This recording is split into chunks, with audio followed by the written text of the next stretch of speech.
इस कल बैच में सभी का स्वागत है और इस कल बैच में हम लोग पढ़ रहे हैं 11th क्लास की फिजिक्स को। 11th क्लास की फिजिक्स का ये आपका चैप्टर नंबर 4 है जिसका नाम है समतल में गति। हम लोग अभी तक इसके एक पार्ट को कर चुके हैं जिसमें हम लोगों ने देखा था कि सदिश क्या होता है, अदिश क्या होता है, फिर देखा कि दो सदिशों के बीच कोण कैसे निकालते हैं, सदिशों का वर्गीकरण देखा था जैसे एकांक सदिश, लंबकोणीय सदिश, मुक्त सदिश, बहुत सारी चीजों को देखा था। बच्चों आज इस पार्ट 2 में हम लोग देखेंगे कि सदिशों के योग का समांतर चतुर्भुज नियम क्या होता है। This is the most important topic for you. अगर 11th क्लास की फिजिक्स में आप चैप्टर नंबर 4 को पढ़े हैं और आपने इस टॉपिक को नहीं पढ़ा है तो समझ लो आपने कुछ भी नहीं पढ़ा है, क्योंकि दो सदिशों को कैसे जोड़ा जाता है वो ये नियम सिखाएगा हमें। बच्चों ध्यान देना, लिखा है सदिशों के योग का समांतर चतुर्भुज नियम। ये जो नियम है ना, इसे हम लोग इंग्लिश में बोलते हैं parallelogram law of vector addition. इसे आपको आपके बुक में एनालिटिकल मेथड लिखकर भी दिया जा सकता है जिसे हम लोग कहते हैं ज्यामितीय विधि। तो ये हम लोग जो यहाँ पर देखेंगे इसको शुरू करते हैं, क्योंकि गुरुजी हैं तो संभव है। My name is Shivam Dwivedi, जैसा आप लोग जानते ही हैं। चलिए शुरू किया जाए, ठीक है। देखिए सबसे पहले लिखा है कि सदिशों के योग का समांतर चतुर्भुज नियम। सदिशों को दिखाने के लिए सबसे पहले रेखा होती है और उसके बाद एक हम लोग यहाँ पे क्या बना देते हैं, हम लोग बच्चों इसको एरो बना देते हैं, दैट इज ये कहलाएगी हमारी किरण। ये जो आगे नोक जैसी आप देख रहे हैं ये इसकी दिशा को बताता है, जबकि ये इसके परिमाण को बताता है। ऐसा हम लोग पिछले वीडियो में देख चुके हैं। तो मान लो कि कोई दो सदिश हैं बच्चों। पहले हम लोग एक छोटा सा हम लोग यहाँ पे एग्जाम्पल लेके समझने की कोशिश करते हैं।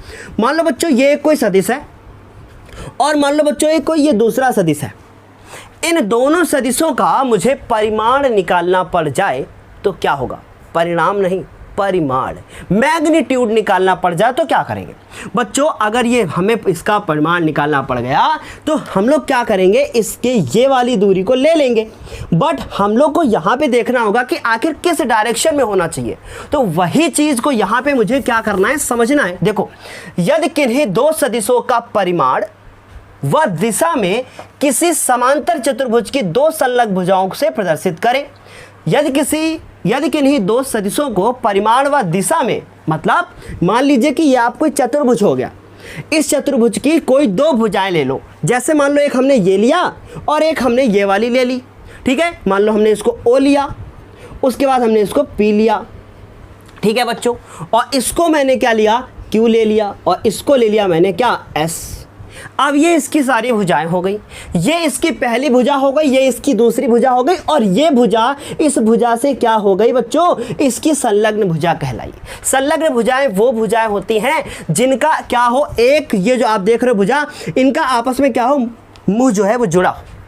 फॉर एग्जाम्पल ऐसे देखो, ये भुजा इसके क्या होगी, संलग्न होगी। याद रखना, इनसे जुड़ी हुई। अगर मैं बोलूं कि इस भुजा के संलग्न कौन सी भुजा है, इस वाली के संलग्न कौन सी है, आप कहोगे वो भी है, आप कहोगे ये भी है। इसका मतलब दो भुजाएं आपस में जो जुड़ी हो उनको हम लोग संलग्न कहेंगे। वो भुजाएं जिनकी शुरुआत एक ही बिंदु से की जाए। जैसे कि फॉर एग्जाम्पल ये देखो इधर गई और ये देखो इधर गई, ये एक भुजा हो गई बच्चों, और ये एक क्या हो गई, दूसरी। हमने इनको क्या बना दिया, वेक्टर बना दिया। अभी देखो कैसे किया। यदि किन्हीं दो सदिशों को परिमाण व दिशा में किसी समांतर चतुर्भुज की दो संलग्न भुजाओं से प्रदर्शित करें तो उनका परिणामी, अब परिणामी क्या होता है, मतलब इनका रिजल्टेंट निकालना है। तो इनका परिणामी उनकी परिमाण और दिशा में समांतर चतुर्भुज के उस विकर्ण के बराबर होगा जो उसी बिंदु से खींचा गया हो। इसका मतलब इसके विकर्ण के बराबर होगा। लेकिन एक विकर्ण तो बच्चों ये भी होगा और एक विकर्ण बच्चों ये भी होगा, लेकिन किसके बराबर होगा, जो उसी बिंदु से खींचा गया हो। तो दिशा भी क्या होनी चाहिए, इधर से इधर ही होनी चाहिए। तो बच्चों इतनी बात समझ में आ गई होगी आपको। तो ये इसका क्या हो गया, परिणामी हो गया। आई बात समझ में, ये वहां टच कर लेना, ठीक। लो मैं सही से बना देता हूं। ये बच्चों इसका परिणामी हो गया। इस परिणामी को हम लोग लिखेंगे R से, आई मीन रिजल्टेंट, और इसके ऊपर वेक्टर लगा देंगे तो रिजल्टेंट वेक्टर। बच्चों ये वीडियो थोड़ा सा बड़ा हो सकता है क्योंकि ये बहुत इंपॉर्टेंट टॉपिक है। अगर मैं पहले से लिख के बहुत सारी चीज़ों को रखता तो बच्चों आपको समझ में नहीं आता, ठीक है। अब हमने O से लेकर P तक जो वेक्टर माना उसको हमने बच्चों A माना, और यहाँ से यहाँ तक जो वेक्टर माना बच्चों हमने इसको B माना। तो ये A हो गया और ये B हो गया। ठीक है। अब आपको ये बात बहुत अच्छे से पता है कि अगर कोई ऐसे दिया है, ठीक है, और मुझे इस कोण को अगर निकालना हो तो हम लोग निकाल सकते हैं, पिछले वीडियो में देखा था। तो हमने क्या माना बच्चों कि ये वाला जो कोण है ना, उस कोण को हमने अल्फा मान लिया, और उसके बाद ये वाला जो पूरा कोण है बच्चों, इस पूरे कोण को हमने बीटा मान लिया, या हम कह सकते हैं थीटा मान लिया। तो अब हमें क्या करना पड़ेगा, अगर मान लो दो सदिशों के बीच का कोण पूछा जाए, तो फॉर एग्जांपल ए वेक्टर, अब मैं देखो ओपी नहीं कहूंगा, ओपी की जगह पे ए वेक्टर कह दूंगा, तो ए वेक्टर के और बी वेक्टर के बीच का जो बच्चों कोण होगा वो क्या हो जाएगा, थीटा हो जाएगा। अब इसी थीटा को मुझे निकालना है, आई बात समझ में। तो देखो वही कहा गया कि उस विकर्ण के बराबर होगा जो उस बिंदु से खींचा गया हो। इतना बच्चों डायग्राम समझ में आ गया। अब मुझे एक यहाँ पे क्या प्रूफ करना है, एक नियम प्रूफ करना है, एक हमें फॉर्मूला प्रूफ करना है, जो आपको यहाँ पे मैं लिख कर दे रहा हूँ। इस फॉर्मूले को बच्चों हमें यहाँ पे प्रूफ करके देना है, जो मैं यहाँ लिख रहा हूँ इस फॉर्मूले को, ठीक है, इसे मुझे प्रूफ करके दिखाना है बच्चों। ये आप लोग लिखेंगे अपनी कॉपी पे, और उसके बाद इसको मैं प्रूफ करके अभी यहाँ पे दिखाऊंगा, ठीक है बच्चों। सो इसमें a square b square 2ab और cos थीटा, इसे मुझे प्रूफ करके दिखाना है। चलिए शुरू करते हैं। तो शुरू करते हैं। सबसे पहले लिखेंगे कि माना दो सदिश, यहाँ से आप निगमन हेडिंग डाल सकते हैं, ठीक है। माना दो सदिश a व b, माना दो सदिश a व b है, जिनको मैंने यहाँ पे बनाया है शॉर्ट में, जिनके बीच का कोण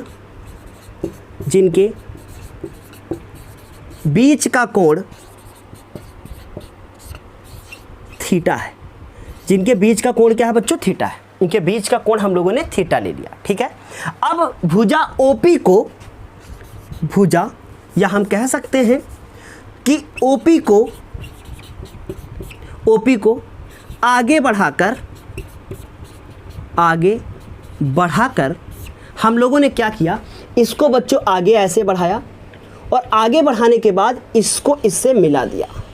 तो इसका ये मतलब हुआ कि जब मैंने इसको आगे बढ़ाया तो यहाँ पे बन गया एक कोण, जो कितने डिग्री का बन गया, 90 डिग्री का। इसका नाम बच्चों हमने दे दिया E। तो इसका नाम बच्चों क्या दे दिया मैंने, E दे दिया। तो हमने क्या लिखा, जिसके बीच का कोण थीटा है, OP को आगे बढ़ाकर हम लोगों ने क्या किया, OE लंब डाला, ठीक है। OP को आगे E तक बढ़ाकर, ऐसे लिख सकते हो, E तक बढ़ाकर OE लंब खींचा। हम लोगों ने क्या किया, OE लंब खींच लिया। अब बच्चों क्या करेंगे हम लोग, अब बच्चों अगर हम लोगों ने इसमें लंब खींच लिया है तो ये मेरा क्या बन गया, समकोण त्रिभुज बन गया। और बच्चों ये वाला भी एक समकोण त्रिभुज बन गया कि नहीं। लेकिन हम लोग बड़े वाले समकोण त्रिभुज OEQ में देखें तो हम लोग लिखेंगे समकोण त्रिभुज। बच्चों समझ में आ गई ना बात, मैं वो प्रूफ करके ला रहा हूँ। समकोण त्रिभुज मैं क्या क्या बताऊंगा, मैं ये भी बताऊंगा, इसकी दिशा भी बताऊंगा, सारी चीजें बताऊंगा, ठीक है।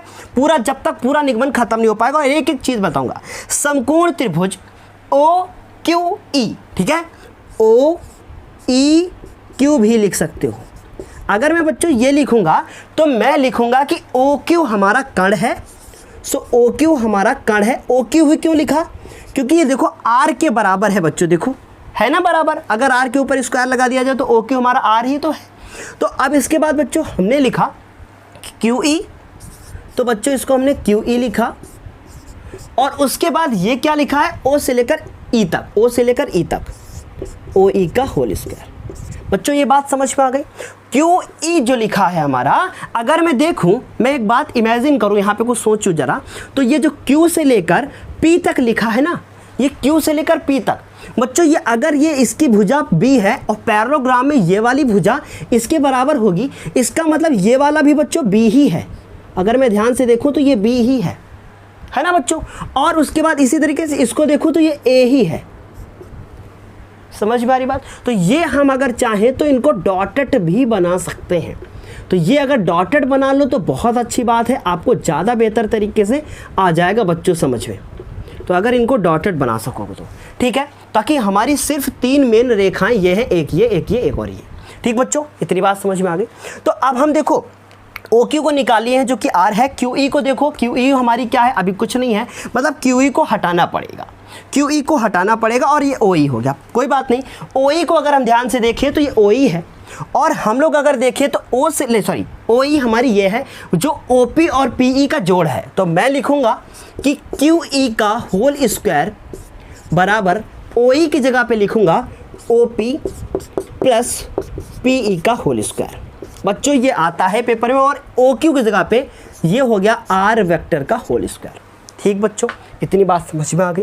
अब इसको A square plus B square के फॉर्मूले से खोल दो, तो OE स्क्वायर तो पड़ा रहेगा, ये हो जाएगा OP स्क्वायर, और ये हो जाएगा PE स्क्वायर, बच्चों ध्यान देना, और ये हो जाएगा 2OP प्लस डॉट PE, ये हो जाएगा A square B square plus 2AB हमने खोल दिया।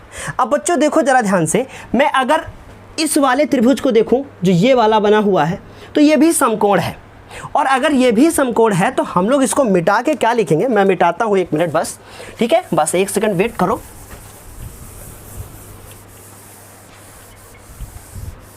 ठीक, हम लोग क्या लिखेंगे, हम लोग ये R वेक्टर बराबर R स्क्वायर का, ये R स्क्वायर देखो, ठीक, R का होल स्क्वायर। बच्चों इस QE को देखो जो कि ये लिखा है, उसको बाद में देखेंगे, तो ये QE और PE कहीं लिखा होगा, देखो ये PE, ये हमारा QE जो है वो लंब हो गया, और जो PE है वो आधार हो गया। इसका मतलब QE और PE, ये QE है, ये PE है, और इन दोनों का स्क्वायर लगा है, इसका मतलब वो इस वाले के बराबर हो जाएगा। क्यों बराबर हो जाएगा बच्चों, देखो समझने की कोशिश करो। देखो बच्चों, चूंकि त्रिभुज PEQ में, अभी उसको मैं फिर से लिखूंगा, मिटाऊंगा नहीं, मैं देखूं तो कह सकता हूं कि PQ का होल स्क्वायर बराबर, बच्चों कह सकता हूं QE का होल स्क्वायर प्लस PE का होल स्क्वायर। तो ये QE और ये PE को हटा दो, उसकी जगह पे PQ लिख दो। पर लिखने से फ़ायदा क्या होगा, लिखने से बच्चों ये फ़ायदा होगा कि PQ B आ जाएगा, PQ बराबर B है तो आसानी से B वेक्टर आ जाएगा। सो इतनी बात समझ आ गई। तो ये हो गया रिजल्टेंट वेक्टर, और ये हमारा ख़त्म हो गया। ये OP है ना, इसको OP लिखो, ओवर पावर। बच्चे हमको बोलते हैं OP, सर जी बहुत OP है ये, मैं समझ नहीं पाता था। फिर एक दिन पूछा मैंने बच्चों से, सर जी ये बच्चों ये OP होता क्या है, मुझे लगता था OP बड़ा अब्यूज़ जैसा वर्ड है, पर ऐसा नहीं था। चलो ये दोनों हो गए, अब 2OP PE हो गया, 2OP एंड PE हो गया। ठीक, अब बच्चों देखो OP तो बन गया, मतलब O से लेकर P तक A तो आ गया, PQ भी हो गया। देखो P से लेकर Q, देखो आता मुझे सब है, पर मैं ऐसे इसलिए पढ़ा रहा हूँ क्योंकि आपको समझ में आए। ठीक, अब देखो P से लेकर Q तक B भी आ गया, इसका मतलब 2 भी आ गया, OP भी आ गया, पर ये PE गड़बड़ कर रहा है यार, ये PE की जगह पे कहीं PQ बन जाता तो बड़े आसानी से प्रूफ हो जाता। चलो कोई बात नहीं, अभी ये आंसर नहीं आया है, अभी आंसर नहीं आया बच्चों। देखो अब हम लोग जो है यहाँ पे लिखेंगे तथा इस PE को हटाओ यार, PE हमारा कहाँ है, ये देखो PE है, और ये हमारा अगर मैं ध्यान से देखूं, जो कोण बच्चों यहाँ पे थीटा बना हुआ है यार, बार बार गिर जाती है, हाँ, जो बच्चों यहाँ पे ये थीटा कोण बना है वही कोण बच्चों यहाँ पे होगा, क्योंकि हमने आपको बताया था कि अगर ऐसे है और यहाँ पे थीटा कोण है बच्चों, ठीक है, यहाँ पे ऐसे थीटा कोण, इसको उठा के चुक यहाँ पे शिफ्ट कर दो तो ये वाला कोण भी बच्चों थीटा ही हो जाएगा। आ रही बात समझ में, थीटा ही हो जाएगा। तो क्योंकि इसको आप ऐसे शिफ्ट कर रहे हो, ठीक, तो ये कोण किसके बराबर हो जाएगा, इस वाले कोण के बराबर हो जाएगा। आगे बात में, और फिर भी अगर नहीं समझ में आया तो ऐसे देखो यार, ये हमने समांतर चतुर्भुज बनाया ना, इसमें ये वाले कोण को हमने क्या किया, समांतर चतुर्भुज बनाया, ये कोण हो गया ना थीटा, तो ये इसके क्या होगा बच्चों, बराबर होगा, और इसको झुक आगे बढ़ाओ, झुक आगे बढ़ाओ, और ये देखो इस वाले कोण के इस वाले कोण के बराबर होता है, क्योंकि बच्चों ये एकांतर कोण होता है। हमारी क्लास में बेसिक बिल्कुल मिलेगा आपको, ठीक है। तो ये हो गई हमारी क्या, ये हमारे कोण आपस में बराबर हो गए। तो हम लोग कह सकते हैं कि इस थीटा बराबर ये PE जो होगा वो आधार होगा, तो थीटा बराबर एक हम लोगों ने कॉस थीटा का फॉर्मूला पढ़ा है, आधार बटे कण। आधार पीई हो गया और बच्चों कण कौन हो गया? कण कौन हो गया? पी से लेकर क्यू तक। तो यहां से अगर हम पीई की वैल्यू निकालें तो आएगी पी क्यू कॉस थीटा। और पी क्यू क्या है बच्चों? अभी इसको इसके नीचे लिख लेना यहाँ पे, चलो यही लिख देता हूँ। पी क्यू क्या है? बी है, बी वेक्टर है और कॉस थीटा। इसका मतलब हम लोग उसकी जगह पे कर देंगे, पर छोड़ो ऐसे ना लिखो, ठीक।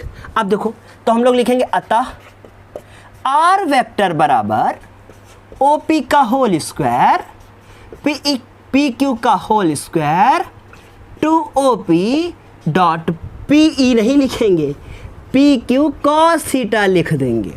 अब देखो हम लोग लिखेंगे कि आर वेक्टर हो गया, इस ओपी की जगह पर हम लोग क्या रख देंगे बच्चों? ए वेक्टर। तो ए वेक्टर, ठीक, अरे बात समझ में। और उसके बाद स्क्वायर लगा देंगे। क्लियर है ना इतनी बात? इसकी जगह पे हम लोग बी लिख देंगे, या फिर आप चाहो तो लिख सकते हो कि ओपी बराबर इतना इतना इतना इतना रखने पर लिख सकते हो ऐसे, ठीक है। तो आप चाहो तो लिख सकते हो, कोई दिक्कत नहीं है, ठीक है ना। चलो तो ओपी बराबर ए, तो ये हो गया हमारा ए वेक्टर, ये हो गया हमारा बी वेक्टर, और ये 2 हो गया। ओपी की जगह पे कितना लिखा है? ओपी की जगह पे ए हो गया, इसकी जगह बी हो गया, और उसके बाद कॉस थीटा हो गया। यही तो बच्चों मुझे प्रूफ करना था, लेकिन अभी ना इसमें कुछ गड़बड़ है। पूछो क्या गड़बड़ है? सर जी यहाँ का स्क्वायर कहाँ चला गया? यहाँ का स्क्वायर कहाँ है? अब ये स्क्वायर उधर जाके अंडर रूट लगा देगा। तो सर ने स्क्वायर को ख़त्म कर दिया था, खा गए थे सर जी स्क्वायर को। अब ये हो गया आपका प्रूफ, समझ गए? स्क्वायर जाके उधर अंडर रूट लगा दिया। इस तरीके से हमने ये प्रूफ कर दिया। जल्दी से स्क्रीनशॉट ले लो ताकि आगे बताऊँ। ये जो हम लोगों ने निकाला है ये क्या आया है? यही दोनों सदिशों का परिणामी है।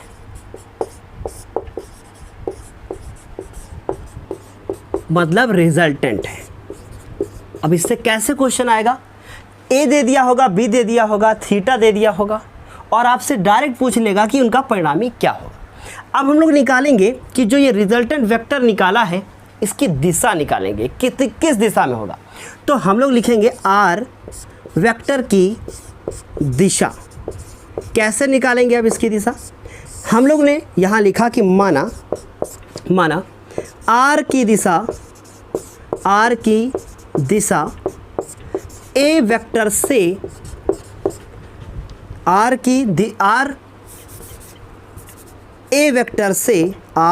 ए वेक्टर से अल्फा कोण बनाता है। अल्फा कोण बनाता है बच्चों। अगर ये हमारा अल्फा कोण बना रहा है तो इसका ये मतलब हुआ कि अगर हम इस अल्फा, इस थीटा और ए और बी के बीच का रिलेशन निकाल लें तो हम लोग आसानी से ये बता देंगे कि आखिर ये कितना झुकाव है, किस दिशा में। झुकाव का मतलब ये अल्फा निकाल रहे हैं, ठीक बच्चों, थीटा नहीं निकाल रहे। थीटा के बीच में रिलेशन निकाल लेंगे। इसका मतलब एक फॉर्मूला निकालो जो अल्फा थीटा ए और बी के बीच में रिलेशन देता हो, वो करने की कोशिश करेंगे। तो बच्चों हम लोग लिखेंगे कि tan अल्फा बराबर, आप लोग जानते हैं लंब बटे आधार होता है। सो अगर अल्फा के लिए लंब देखा जाए तो त्रिभुज ओ पी ओ ई और क्यू है ना। तो हम लोग लिखेंगे त्रिभुज ओ ई क्यू में क्या लिखेंगे? tan अल्फा इजक्वल टू क्या लिखेंगे? क्यू ई अपॉन में क्या लिखेंगे बच्चों? ओ ई, पर हम इसको तोड़कर ही लिख देते हैं O P plus P E. अब अगर हम ध्यान से देखें तो ओ पी की वैल्यू तो ए पता है मुझको, लेकिन ना तो पी ई पता है और ना ही क्यू ई पता है, पर पी ई हम लोगों ने निकाल रखा है। तो हम लोग यहाँ लिखेंगे कि चूँकि अगर हम त्रिभुज पी ई क्यू में देखें तो हम लिख सकते हैं कि साइन थीटा बराबर लंब बटे कण होता है ना। तो थीटा के लिए लंब कौन होगा? क्यू ई, और आधार कौन होगा? कण कौन होगा? P Q. तो इसका मतलब क्यू ई बटे पी क्यू। तो ये क्यू ई की जो वैल्यू निकलेगी वो आएगी पी क्यू और साइन थीटा। लेकिन हम लोग जानते हैं कि जो पी क्यू है वो बी है, बी साइन थीटा हो गया। तो इस तरीके से हम लोगों ने बच्चों क्यू ई निकाल लिया। इसी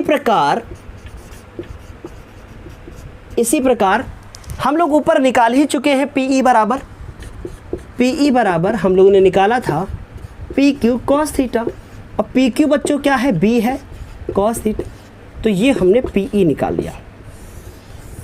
ठीक, तो हमने क्यू ई भी निकाल लिया, हमने पीई भी निकाल लिया, क्यू ई भी हो गया, पीई भी हो गया, ओपी पता ही है। तो हम लोग क्या करेंगे, हम लोग यहाँ लिखेंगे tan alpha equal to Q E की वैल्यू कितनी है, बी साइन थीटा। उसके बाद ओपी की वैल्यू कितनी है, ए, और पीई की वैल्यू है बी कॉस थीटा। ये आ गया हमारा दिशा का फॉर्मूला। इसका मतलब अगर क्वेश्चन में दिशा बोलेगा तो आप अल्फा निकाल देना और कह देना आप कि ए के सापेक्ष या ए से वो इस दिशा में गतिमान है, या कुछ भी आप कह सकते हो। तो इतनी बात समझ में आ गई कि tan अल्फ़ा की वैल्यू ये हो जाएगी। It's okay dear. अब आपको मैंने इतनी सारी चीज़ें बता दी। जो ये tan अल्फ़ा, जो हमने ये वाला जो फॉर्मूला निकाला है, इस फॉर्मूला को कॉस को पता है आपको कि साइन को हम लोग बोलते हैं, ये tan को स्पर्श ज्या बोलते हैं, ठीक है, और ज्या बोलते हैं साइन को, ये बोलते हैं कॉस को कोज्या। तो इसको कोज्या नियम भी कहते हैं। ठीक है, वो चीज़ें अभी मैं आपको बता दूंगा डिटेल पे। चलो जल्दी से स्क्रीनशॉट ले लो। चलो इतनी बात क्लियर ना। ये जो आप लोगों ने लिखा है ना, ये वाला, इसे हम लोग यही दोनों सदिशों का परिणामी है, जिसे कोज्या नियम भी कहते हैं, आई मीन कोसाइन रूल भी कहते हैं। बच्चों इतनी बात तो समझ में आ गई होगी। अब हम आपको बताते हैं कि कुछ स्पेशल केस बच्चों ये क्या बताएंगे, मैं आपको भी बताता हूँ बहुत सिंपल से। देखो स्पेशल केस ये होते हैं कि आखिर अभी मैं आपको बताता हूँ, बस एक सेकंड को यार, ठीक है, बस एक। देखो ठीक, आप हेडिंग डालोगे विशेष स्थितियाँ, स्पेशल केस, विशेष ठीक स्थितियाँ, या आप सिर्फ केस डाल लो बस। ठीक है, केस 1। अब केस 1 को देखो क्या है। पहला केस कहता है कि हम लोगों ने जो अगर, ठीक है, यदि पहला केस कहता है कि यदि दोनों सदिश, ये बहुत इंपॉर्टेंट है, यदि दोनों सदिश एक ही रेखा में हो। अब एक बात बताओ, अगर दोनों सदिश एक ही रेखा में होंगे तो थीटा की वैल्यू बच्चों कितनी आएगी, 0 आएगी। कितनी आएगी, 0 आएगी। क्यों बच्चों ये 0 वैल्यू आएगी, देखो ध्यान से, क्योंकि ये एक ऐसे जा रहा है, देखो ये काला वाला मतलब ए हो गया, और ये भी ऐसे जा रहा है ऐसे। तो बताओ इनके बीच का कोण कितना होगा, 0 ना, क्योंकि देखो अभी तो कितना था, मान लो थीटा था, अभी थीटा है, अब ये झुक नीचे आ गया, कितना हो गया, 0। तो इसका मतलब हो गया कि तब बच्चों थीटा बराबर कितना होगा, तब थीटा बराबर हमारा आंसर आ जाएगा 0, क्योंकि दोनों एक ही दिशा में है। ठीक, पर आप अल्फ़ा बराबर भी 0 कह सकते हो कि हाँ अल्फ़ा बराबर भी 0 होगा, लेकिन आप हर केस में नहीं बता सकते हो कि हर केस में अल्फ़ा बराबर 0 होगा। इसलिए सिर्फ लिखना तब थीटा बराबर 0, और तब अगर थीटा बराबर 0 होगा तो आर वेक्टर की वैल्यू आखिर कितनी आएगी, रिजल्टेंट कितना आएगा, अंडर रूट बच्चों ए स्क्वायर बी स्क्वायर और उसके बाद 2ab और कॉस थीटा मतलब कॉस 0, और कॉस 0 डिग्री की वैल्यू बच्चों क्या होती है, आपको पता ही है कि कॉस 0 डिग्री की जो वैल्यू होगी बच्चों वो होगी आपकी कितनी होगी, जल्दी बताइए, वो होगी 1। और अगर ये 1 होगी कॉस 0 की वैल्यू, तो इसका मतलब यहाँ से आएगा A square plus B square plus 2ab, ये आएगा और अंडर रूट रहेगा। और बच्चों अगर इसके ऊपर अंडर रूट है तो ये A square plus B square plus 2ab का फॉर्मूला लिखा है, कॉस थीटा था इसलिए फॉर्मूला नहीं बन रहा था, तो इसका मतलब ये आ जाएगा बच्चों a प्लस बी का होल स्क्वायर। ठीक, और a प्लस बी का होल स्क्वायर है और इसके ऊपर अंडर रूट लगा है, तो स्क्वायर अंडर रूट को खा जाएगा, इसका मतलब a प्लस बी आएगा। तो देखो रिजल्टेंट कितना अच्छा आ गया, क्या आ गया रिजल्टेंट, a प्लस बी आ गया। अभी हमने इसका रिजल्टेंट निकाला है, अब हम लोग इसकी डायरेक्शन भी निकालेंगे। हम लोग लिखेंगे कि tan अल्फ़ा इजकल टू, अभी आपने फॉर्मूला लिखा था b sine theta plus a plus b cos theta, और अगर आपने थीटा बराबर 0 रखा तो साइन 0 की वैल्यू 0 और कॉस 0 की वैल्यू 1, तो ऊपर तो 0 ही होगा और नीचे मिलेगा आपको a प्लस बी, तो आंसर बच्चों 0 ही आएगा। इसका मतलब इस केस में भी आंसर आ गया 0, लेकिन ये आंसर आया है tan अल्फ़ा बराबर 0, और tan अल्फ़ा बराबर पड़ा रहने दो, tan में 0 किसकी वैल्यू होती है, tan 0 की, इसलिए आंसर आ गया अल्फ़ा बराबर 0। ऐसे प्रूफ करके दिखाना है टीचर को, ऐसे यहाँ तक छोड़ के मत आना, नंबर कट जाएंगे। तो ये हमारा पहला केस हो गया बच्चों, जब दोनों सदिश एक ही रेखा में हो। अब दोनों सदिश विपरीत रेखा में हो तो क्या होगा, या फिर मैंने ये वाला केस तो बता दिया, अब ये वाला केस करेंगे, मतलब जो 90 डिग्री का बना रहा हो। चलो 90 का करते हैं पहले, ठीक है। तो हम लोग लिखेंगे यदि दोनों सदिश परस्पर लंबवत हो, क्या हो, परस्पर लंबवत हो, मतलब ये हमारे दोनों सदिश कैसे हो बच्चों, ये परपेंडिकुलर हो। तो इस केस में थीटा वाई की वैल्यू आ जाएगी बच्चों कितनी, 90 डिग्री। और बच्चों अगर थीटा की वैल्यू 90 डिग्री आ गई, तो अगर थीटा की वैल्यू 90 आ गई तो कॉस की 0 की जगह पे कितना हो जाएगा बच्चों, 90 हो जाएगा, और कॉस 90 की वैल्यू 0 होती है। इस केस में ये 2ab वाला पार्ट खत्म हो जाएगा। और अब अगर आपके दिमाग में ये चल रहा है कि अगर ये स्क्वायर आपको ने रूट के साथ गायब कर दिए, तो आप गलत सोच रहे हो, आपका ये आंसर गलत हो जाएगा, क्योंकि ऐसा नहीं होता। जब होल स्क्वायर होता है तब गायब होता है। अब बच्चों यहाँ आ जाओ, साइन ये इसकी जगह पे हो जाएगा आपका 90, यहाँ हो जाएगा b और साइन 90, और यहाँ हो जाएगा a प्लस बी कॉस 90। और बच्चों कॉस 90 की वैल्यू 0 होती है, कॉस 90 की वैल्यू 0 होती है, अभी आपको बताया गया था। क्यों, ये कॉस 90 बराबर 0, तभी तो ये 2ab वाला पार्ट गायब हुआ है। तो इस केस में बच्चों हमारा tan अल्फ़ा जो होगा वो आ जाएगा, देखो साइन 90 की वैल्यू 1, तो ऊपर से मिलेगा हमको b, और यहाँ से ये b और गुणे 0, b गायब, सो मिल जाएगा हमको tan अल्फ़ा बराबर b अपॉन a। तो इतना ही लिख के छोड़ दो। सिर्फ अल्फ़ा निकालना चाहते हो तो tan इनवर्स उधर भेज देना, tan को भेज देना, tan इनवर्स हो जाएगा। बच्चों इतनी बात समझ में आ गई। अब हम लोग करेंगे कि जब ये हमारे कैसे हो, विपरीत दिशाओं में हो, तो यदि दोनों सदिश, अभी केस 1 था ना ये, अब 1 की जगह पे 2 हो गया, अब 2 हमारा कंप्लीट। अब हम लोग 3 करेंगे, तो 3 वाला देखो, जब दोनों सदिश कैसे हो बच्चों, जब दोनों सदिश कैसे हो, विपरीत हो।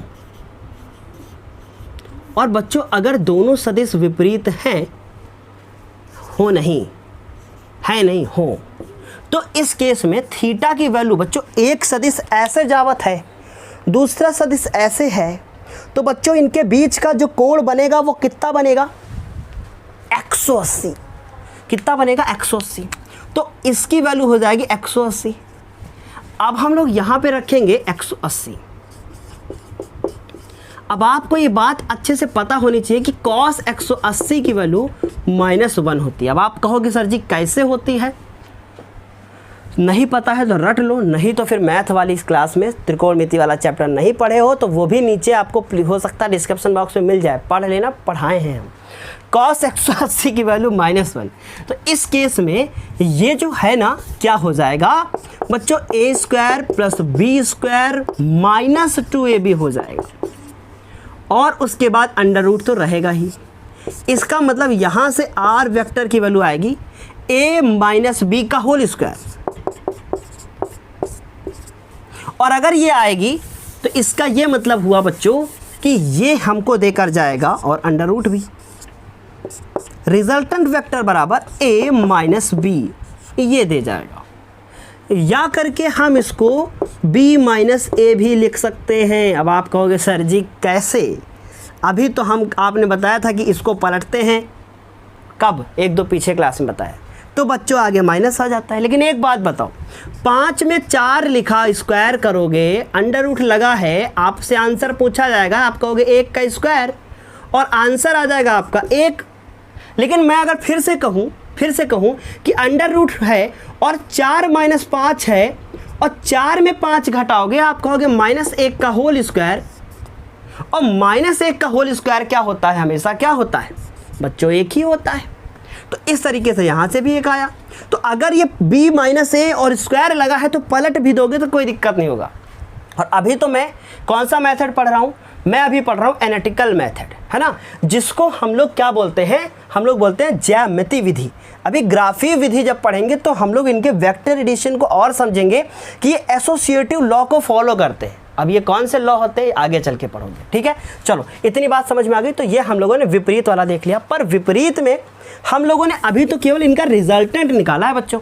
अब हम लोग इनकी डायरेक्शन को निकालेंगे। तो हम लोग लिखेंगे तथा tan अल्फा बराबर formula b sin theta a plus b cos theta. अब देखो हम लोग इतना तो जानते हैं कि cos 180 की वैल्यू -1 होती है, लेकिन आपको यह भी पता होना चाहिए कि sin 180 की वैल्यू 0 होती है।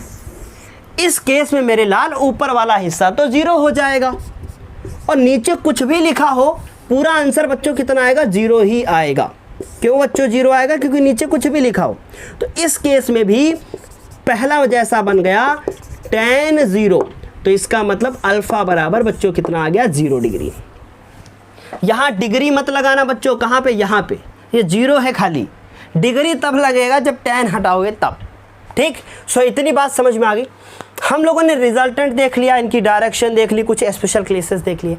अब हम लोग वो कोज्या वाला नियम तो पढ़ चुके हैं, अब ज्या वाला नियम देखेंगे, ठीक है। चलो जल्दी से स्क्रीनशॉट ले लो, तब तक मैं पसीना वसीना पहुँच के फिर से तैयार हो जाता हूँ। जल्दी से स्क्रीनशॉट ले लो। अरे एक चीज़ और बच्चों, देखो मैंने आपको बताया कि अगर वो IC जा रहा है, वो IC आ रहा है, तो इसका मतलब यहाँ पे कोड बनेगा 180। लेकिन मेरे लाल यहाँ तो 0 बन रहा है, अल्फा 80 बनना चाहिए। तो बच्चों tan 180 की वैल्यू भी 0 ही होती है। सो इसका मतलब या करके आप यहाँ पे ये भी लिख सकते हो कि अल्फा का मान 180 भी होगा बच्चों, ठीक है। चलो क्लियर ना, चलो इतने जल्दी से स्क्रीनशॉट ले लो आप लोग। तो इस तरीके से हम लोगों ने ये देख लिया सब कुछ कि कैसे रिजल्टेंट और कैसे डायरेक्शन और कैसे हम लोग विशेष स्थितियों को करेंगे। अब हम लोग देखेंगे कि इनका ज्या नियम क्या कहलाता है। इसी के अंदर की हेडिंग है, अलग से नहीं है। ज्या नियम हम देखेंगे। ज्या का मतलब आखिर हम लोग इसके sine alpha, sign beta, sine theta और ए बी और आर इनके बीच में अंतर देखेंगे। तो अल्फ़ा और थीटा तो है, अरे बीटा कहाँ है मेरे लाल, देखो बीटा ये है, इसको हमने बीटा माना और हमने यहाँ से एक लंब खींच दिया इसके ऊपर और इसको हमने नाम दिया m। क्या नाम दिया बच्चों, m नाम दिया। ये हमारा m है, ठीक। और ये हमने लंब बनाया तो यहाँ पर 90 डिग्री का कोण बनेगा, ये आपको बात पता चल गई। तो हम लोग ज्या नियम करने के लिए देखो अलग अलग हिस्सों में तोड़ दिया इसको। तो ज्या नियम पूछ लेगा पेपर में कि क्या होता है, क्वेश्चन बताइए यार, न्यूमेरिकल पूछ लिया। तो हम लोग क्या किए, हम लोगों ने क्या किया, बिंदु P से OQ पर क्या किया हम लोगों ने, एक लंब खींचा बच्चों, ठीक। अब जब हम लोग इसके ऊपर लंब खींच दिए हैं तो अब हम लोग देखें कि त्रिभुज OEQ में अगर हम लोग देखें तो ये समकोण है और OQE की वैल्यू निकालो। बार बार निकाल चुके हैं, कई बार निकाले हैं। QE की अगर हम लोग वैल्यू निकालने की कोशिश करें तो ऐसे नहीं निकलेगी। हम लोग लिखेंगे कि साइन अल्फ़ा बराबर अल्फ़ा कौन सा है, ये वाला है हमारा, होता है लंब बटे कर्ण। इसका मतलब QE और बटे में कर्ण कौन है, यहाँ से लेकर यहाँ तक, दैट इज़ R। ये हमारा O से लेकर Q तक। तो इसका मतलब QE बराबर आ गया आपका R साइन अल्फ़ा। क्यों बच्चों, आ गया ना। तथा अगर हम लोग इस छोटे वाले में देखें PEQ में, त्रिभुज PEQ में अगर बच्चों इसमें देखें तो हम लोग लिखेंगे कि साइन, ये हमारा कौन है, थीटा, साइन थीटा बराबर QE अपॉन में क्या लिखेंगे हम लोग, PQ दैट इज़ B। इसका मतलब QE बराबर आएगा B साइन थीटा। अगर हम इन दोनों को देखें, जो हमने दोनों ये इक्वेशन निकाली हैं, तो दोनों QE हमने निकाली है, तो ये इन दोनों को आपस में बराबर लिख सकते हैं। तो हम लोग लिखेंगे अतः जो हम लोगों ने R साइन अल्फ़ा और उसके बाद ये B साइन थीटा, ये दोनों आपस में क्या हो गए, बराबर हो गए। तो यहाँ से अगर हम लोग देखें तो हम लोग ये निकाल सकते हैं कि r बटे साइन थीटा किसके बराबर होगा, b बटे साइन अल्फा के बराबर होगा। ये हम लोगों ने एक रिलेशन निकाला अल्फा थीटा b और r के बीच में। अब इसी तरीके से बच्चों हम लोग ये रिलेशन निकालेंगे a upon theta alpha beta, कुछ ऐसे करके। तो हम लोग लिखेंगे इसी प्रकार जैसे हमने किया है, पुनः हम लोग लिखेंगे पुनः। अब हम लोग उस त्रिभुज में चला ना, एक बार बड़े वाले में चले फिर छोटे में चले, अब इसमें और इसमें चलेंगे और pm की वैल्यू निकालेंगे। तो pm की वैल्यू निकालने के लिए अगर हम देखें तो ये 90 है, अल्फ़ा की वैल्यू निकालें अगर तो हम लिखेंगे इस वाले त्रिभुज में, देखो इस वाले त्रिभुज में, ये समकोण त्रिभुज है, ये हमारा OP कौन है, कर्ण है। तो अल्फ़ा निकालें तो हम लिखेंगे कि साइन अल्फ़ा बराबर त्रिभुज, पहले त्रिभुज लिखो, कौन सा त्रिभुज लिखोगे, OPM। OPM में साइन अल्फ़ा बराबर क्या लिखोगे बच्चों, अल्फ़ा। अल्फ़ा के जस्ट सामने कौन सी भुजा है, जो होगी वो लंब होगी, और लंब और कर्ण कौन है बच्चा, ये है। इसका मतलब PM बटे PO, PM बटे PO, और PO कौन है, A। तो इसका मतलब PM की वैल्यू आ गई आपकी A साइन अल्फ़ा। तथा इसी प्रकार से हम लोग लिखें कि त्रिभुज, अब इसमें चल चुके हैं, ऊपर चलेंगे, उसमें कौन सा त्रिभुज है, PMQ या QPM में क्या लिखेंगे बच्चों, हम लोग लिखेंगे कि साइन बीटा इक्वल टू, अब बीटा के जस्ट सामने वाली भुजा कौन सी है, वो है आपकी लंब। तो इसका मतलब P से M लंब हो गया, और कर्ण बच्चों कौन है, इस 90 के सामने वाला, दैट इज PQ, और PQ कितना है, B है। तो यहाँ से आ गया PM बराबर B साइन बीटा, ये बच्चों बीटा है, समझ में आई बात। इस तरीके से देखो ये वाला पार्ट इसके हो गया बराबर, ठीक। तो ये वाला इसके नहीं बराबर होगा क्या, ये वाला इसके बराबर हो जाएगा। तो that is A sine alpha equal to B sine alpha. और अब अगर हम देखें तो ये A हो गया, साइन अल्फा को नीचे ले आओ, और ये B हो गया अल्फा बीटा। बच्चों बीटा, अरे बताते भी नहीं होगा तुम लोग, अभी कमेंट करके बताते है ना। तो ये साइन बीटा नीचे आ गया, A बटे साइन बीटा और B बटे साइन अल्फा, दिख रहा है ना। अब ये बॉक्स हो गया बंद, ठीक। अब अगर हम ध्यान से देखें तो ये इक्वेशन नंबर हमारी 1 हो गई, और ये इक्वेशन नंबर हमारी 2 हो गई।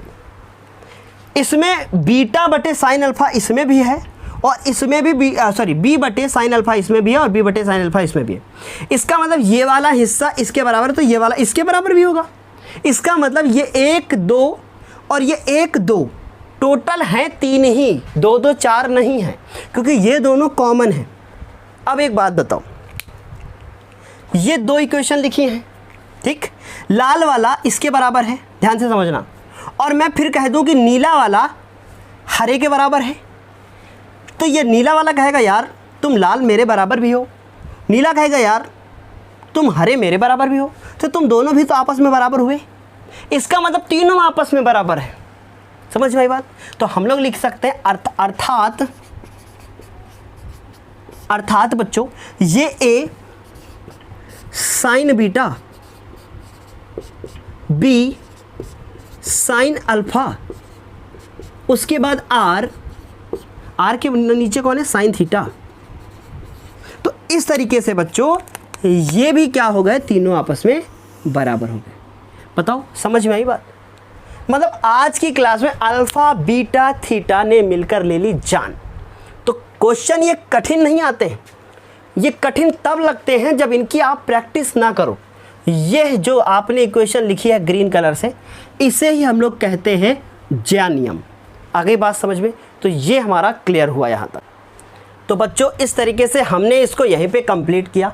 टॉपिक बहुत आसान था, ज़्यादा कठिन नहीं था। एक बार में समझ में नहीं आया दोबारा फिर से देखिएगा, सब क्लियर हो जाएगा। देखिए एक बार में नहीं आता, दोबारा देखोगे कॉन्सेप्ट 100% क्लियर हो जाएगा। ठीक है, तो ये आपको और अच्छे तरीके से तब समझ में आएगा जब आप लोग इसको कहीं अप्लाई करोगे, दैट इज इसके न्यूमेरिकल करोगे। जब न्यूमेरिकल करोगे तब समझ में आएगा। आपके पेपर में 5 से 6 नंबर का न्यूमेरिकल आ जाएगा इससे, या फिर ये क्वेश्चन ही आ जाएगा। अगर आप चाहते हो कि नहीं सर ये कहाँ पे है हमारी बुक में, सो एग्जाम्पल नंबर आप चेक कर लेना बच्चा 4.2 आपको आपकी बुक में मिल जाएगा, इसी चैप्टर में एनसीईआरटी की बुक में। ख़त्म कर दिया है। अब बच्चों हम लोग ना इस वीडियो को समाप्त करते हैं, लेकिन उससे पहले मैं आपके लिए 2 लाइन बोलना चाहूँगा। वह पथ क्या पथिक सफलता का, वो पथ ही क्या है एक पथिक की सफलता का, जिस पथ पर बिखरे सूल न हो, मतलब जिस पथ पर कठिनाइयाँ ना हो, कांटे ना हो। वह नाविक धैर्य परीक्षा क्या, एक नाविक के धैर्य की परीक्षा वो क्या है, जब धाराएं प्रतिकूल ना हो। जब धाराएं प्रतिकूल होती हैं तब एक नाविक ना बहुत परेशान होता है, लेकिन वो धैर्य रखता है कि ना मेरे अंदर वो पावर है कि मैं आगे बढ़ जाऊंगा। तो आप लोगों को अपने अंदर कॉन्फिडेंस लाना है कि मैं ये कर सकता हूँ।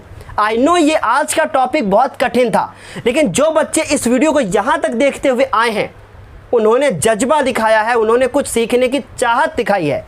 और जिसके अंदर सीखने की चाहत है, मैं ज़िंदगी के मूल मंत्र को यही बताता हूँ सबको कि जिसके अंदर सीखने की चाहत है वो कुछ भी कर सकता है। अगर आपके अंदर सीखने की चाहत नहीं है तो आप अपनी ज़िंदगी में कुछ नहीं कर सकते हो। कुछ भी कठिनाइयाँ हो, अगर आपको आगे बढ़ना है तो आपको सिर्फ एक चीज़ करनी है, और वो है डेली की डेली मेहनत। अगर आपने डेली के टारगेट को नहीं पूरा किया सो आप ज़िंदगी में आगे नहीं बढ़ोगे। तो बस वही चीज़ है कि एक नाविक जो होता है ना वो एक अपने धैर्य की परीक्षा दिखाता है और एक किनारे से दूसरे किनारे तक पहुंचाता है। तो एक दिन वो भी आएगा जब आप इस किनारे से, आपके पास सब कुछ होगा, आपके पास धन दौलत होगी, आपके पास पैसा होगा, आपके पास वो हर चीज़ होगी जिसका सपना आपने देखा है। लेकिन उस सपने के लिए आपको दिन रात मेहनत करनी होगी। बिना मेहनत किए आप ज़िंदगी में कभी आगे नहीं बढ़ सकते हो। आप सपने देख सकते हो, पर सपने देखने के लिए आपको सपने देख लोगे वो ज़रूरी है। मानता हूँ मैं, हर इंसान सपना देख लेता है, पर पूरे किसके होते हैं, उसके जो मेहनत करता है। और अगर मेहनत करने की आपके अंदर ताकत नहीं है, आप मेहनत नहीं करना चाहते हो, दिन भर सोना, रात भर सोना, मोबाइल, व्हाट्सएप, फेसबुक, ये सब, कभी जीवन में आगे नहीं बढ़ पाओगे। जीवन में आगे तब बढ़ पाओगे जब आप सोच लोगे कि नहीं मुझे कुछ करना है। खेलते रहो, हंसते रहो, सब कुछ करो। ये नहीं मैं कह रहा हूँ कि दिन रात बस पढ़ते रहो पढ़ते रहो पढ़ते रहो। मैं क्या दिन रात पढ़ाता हूँ? नहीं, कभी ना कभी अपनी लाइफ को अलग से, मतलब अपनी ज़िंदगी को एक थोड़ा सा अलग से टाइम दो, हंसने, खेलने, बोलने का। लेकिन ये ज़रूर सोचो कि मुझे पढ़ना है। और जिस दिन आपने ये सोच लिया कि ना कि आज मुझे इतने घंटे में ये चीज़ कंप्लीट करनी है, और वो टारगेट कंप्लीट ना हो, तो अपने आप से एक बार पूछ लेना, अपने आप से एक बार पूछ लेना क्यों नहीं हुआ, क्यों नहीं कर पाया मैं। और जिस दिन आपको उसका जवाब मिल गया, समझ लो आपने ज़िंदगी में वो हासिल कर लिया जो आप चाहते हो। क्योंकि उसका जवाब आप तब दे पाओगे जब आप अपनी ईमानदारी के साथ उस काम को करने की चाहत रखोगे। ठीक है, चलो इस वीडियो को यहीं पे कंप्लीट करते हैं। नेक्स्ट वीडियो में हम लोग ग्राफिकल मेथड को देखेंगे। चले, bye bye, take care, best of luck. यूँ ही मेहनत करते रहो, आगे बढ़ते रहो। Bye bye.